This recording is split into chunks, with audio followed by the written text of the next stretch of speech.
Hello there, ladies and gentlemen. This is your favorite homeless commentator, Moletrap, coming at you with another audio commentary, and this is going to be a very fun game, I think. This is going to be actually, this is going to spoil the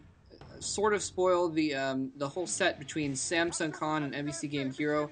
Unfortunately, I didn't have time to do the whole series, only the one game. So, okay, here we go. So this is Stork versus Pusan, and this is actually the ace match of that set. And like I said, I didn't have time to do the whole rest of the set. I haven't even actually had time to watch the rest of the set. I apologize. Usually, if I was doing an ace match, I'd watch the rest of the series, so I kind of knew how things went down. But I gotta get ready to go over to eat some turkey later, so I didn't have time. Happy Thanksgiving, everybody, by the way. For those of you, I know that not everyone celebrates Thanksgiving, so those of you that don't celebrate Thanksgiving, happy fall, I guess. Happy whatever fall holiday there is in your area. There's usually a lot of random uh, holidays around now because of the fall harvest. There's kind of a lot of holidays, ancient holidays came out of the fall harvest tradition, that sort of thing. The ending of the harvest season and going into the long winter, that kind of thing.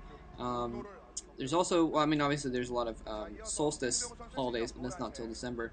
Freaking Canadians!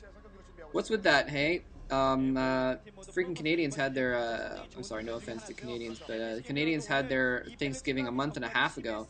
It's like, what, you just had to go and have it first and, like, spoil it for us, huh? Like, oh, we already had Thanksgiving. It's like, oh, well, I guess, never mind. Anyway, so happy Thanksgiving, month and a half late to Canada. And yeah. Anyway, I gotta admit that I did see the beginning of this game already. I was a little bit into recording it, and the Audacity, which is the program that I use to record the commentaries some of the time, just randomly quit. It just decided to just up and poop out. So sorry about that. But I think it's the very little I did see was a little interesting, and that I basically let me explain real quick. I almost always watch. I mean, if possible, I always watch the game. That sounded kind of lame, huh? Always, almost. But I always watch the game if possible without or record the game without having seen it before. I've only basically literally 99.5% of the time. There's only been a couple of times when it's been like part of a set and something has crashed or not recorded properly, and had to go back. And even when I do that, I don't. Well, usually I mentioned it, I think. Maybe I haven't mentioned it a couple times when I don't want to like surprise her if I'm doing a multiple commentary or something like that. But yeah, usually I almost always have not seen the game beforehand, so I'm pretty surprised. And I haven't seen the whole game beforehand for this one either, just the beginning. So I already knew that Pusan was going to scout cross position. And it's kind of funny here. Stork scouted to the top left first, and then since Pusan's probe came in, he figured that since he didn't see him in the top left, he must have come from the bottom right. And so Stork actually scouted cross positions again to the bottom right. Now he's going to spot that Pusan isn't even there. He's going to have to scout Pusan last in the top right here. So Pusan's going to do a nice early scout in there and be able to run around with his annoying little probe. Whereas Stork is going to scout Pusan very late. Cybernetics Core already up for Pusan. Wow. So Stork is barely going to get in here before the Dragoon comes out. He's barely going to be able to get a scout in there. He's going to, oh no, if that scout gets blocked, let's see if we can get, the probe does get in there, so he's going to get a little bit of an eyeful. Very, very important. If Stork had not gotten that probe in there, that would have been epically devastating, because he would not have been able to get any scout in there. The Dragoon would have popped out, and Stork would not have been able to get another probe in. And so, ooh, nice, faking up the ramp and then going over to the side. Oh, Pusan spotted it, though. He's going to chase the probe around to where it went. I think he was hoping that the Dragoon would go up the ramp to try and chase him, and then he would be able to bust his probe back in there and see if anything else had been built. But he did see the one gateway. He did see the Goon Range. Goon Range now going up for Stork as well. So pretty much kind of mirror, although Stork is a little bit behind, which is interesting. He's got two Zons out, whereas Pusan has the Dragoon out. Looks like Pusan is going to try and run in with his Dragoon. And Stork setting out another probe to scout even. and I'm not sure how much good that's going to do though. In any case, yes, it's almost a good thing that the game got. Well, I was gonna say that it was almost good that the game got messed up last time because I was just kind of rambling and jumping from topic to topic. But I guess I do that all the time anyway, don't I? Um, anyway, what the other thing that I explained in the last time is that well, there's a couple of things I explained the last time. One of them, maybe I'll get to it if I have time.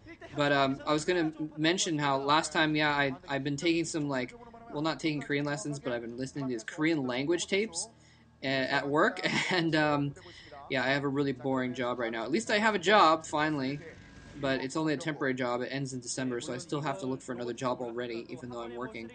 But it's a boring job. I listen to these Korean language things while I'm there, and I've been learning a little bit of Korean, so it's been kind of interesting. At the beginning of my previous commentary, I said, let me see if I can remember it correctly. Actually, I think it's "안녕 하십니까," which is kind of like, and it's really cool that the way that the Koreans say hello is it literally translates to like, "Are you at peace?" or something like that. So. Okay, wow. So goon range is upgraded for both players now. So it looked like Pusan was going to try and go in there and do some harassment with his early goon range, but he didn't. Wasn't able to. Because Stork did get his goon range up just a little bit after, and the time it took his dragoons to walk across the map there. Well, actually, he was walking them out before. Anyway, Pusan getting his expansion down. Stork behind in getting his expansion down. It looks like he may be sending a probe up there to do it right now. And I have seen up to this point before, so I know that Stork's going to put down an expansion in a minute here. I haven't seen very much past this point, though, so don't worry. But in any case, what was I saying before? Oh, yeah, so that's kind of cool that... and then the Korean phrase for goodbye means go in peace, basically, and so that's kind of cool that it's such a good sentiment for just saying hello and goodbye. Although I guess that's kind of what, in English, goodbye is, literally it's saying have a good time while you're going by. I don't know what that means. I mean, I guess it depends on the old translation of "by" and where that term originally came from. But you can tell the sentiment is still the same because of the word "good." In any case, Pusan has his expansion way up and going here, and Stork's going to see that expansion. Oh no! Oh no! Pusan's going to snipe Stork's observer, and Stork does not get close enough to spot the citadel of a dune in Pusan's base. Templar Archives going up now. Stork is now behind in that. He's going for some quick Reaver tech, but he doesn't have a shuttle out yet. But in any case, it looks like maybe he knew. Well, actually, no, he didn't know that Pusan had gone for that expansion. So maybe he was afraid of some quick tech of his own and wanted to get, or maybe a 3 or 4 gate push or something like that. So he wanted to get a Reaver out to protect before the shuttle. Shuttle obviously doesn't do any good without the Reaver. Oh wow, Stork, nice work by Stork. Seeing that little wavy motion in the air and catching Pusan's observer off guard and sniping it now. So that was nicely done. Now, so neither player knows exactly what the other player is doing right now. Stork luckily does have those observers out already.